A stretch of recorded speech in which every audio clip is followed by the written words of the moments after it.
వాల్మీకులకు ముఖ్యమంత్రి వైఎస్ జగన్మోహన్ రెడ్డి ఇచ్చిన ఒక్క హామీని కూడా నెరవేర్చలేదని కర్నూలు జిల్లా తెలుగుదేశం పార్టీ అధ్యక్షుడు బీటీ నాయుడు తెలిపారు. వాల్మీకులను ఎస్టీలుగా గుర్తించాలని వాల్మీకి రిజర్వేషన్ పోరాట సమితి ఆధ్వర్యంలో 6 రోజులుగా రిలే నిరాహార దీక్షలు చేపట్టారు. ఈ దీక్షకు బీటీ నాయుడు సంఘీభావం తెలిపారు. తెలుగుదేశం పార్టీ అధికారంలో ఉన్నప్పుడు రాష్ట్రంలో అన్ని జిల్లాల్లో ఉన్న వాల్మీకులను ఎస్టీలుగా గుర్తించి కేబినెట్ తీర్మానం చేసి కేంద్రానికి పంపడం జరిగిందని అన్నారు. వైసీపీ ప్రభుత్వం అధికారంలోకి వచ్చిన తర్వాత కేవలం రాష్ట్రంలోని 4 జిల్లాల వాల్మీకులను మాత్రమే ఎస్టీలుగా గుర్తించాలని తీర్మానించారని ఆయన అన్నారు. 2024 ఎన్నికల్లో వాల్మీకులందరూ తెలుగుదేశం పార్టీని గెలిపిస్తే వాల్మీకుల సమస్యలన్నీ పరిష్కరించి వాల్మీకులను ఎస్టీలుగా గుర్తిస్తామని బీటీ నాయుడు తెలిపారు. నారా చంద్రబాబు నాయుడు మీరు కొడితే ముఖ్యమంత్రి వదిలి ఆయనే తీర్మానాన్ని ప్రవేశపెట్టి ఏకగ్రీవంగా ఆమోదింపజేశారు.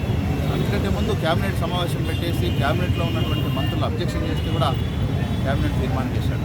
అంతకంటే ముందు ఎవరైనా కోర్టు పోతే ఈ సమస్య న్యాయ స్థానాల పరిధిలో ఉండి పెండింగ్లో ఉంటుందని తెలంగాణలో అలాగే జరిగింది.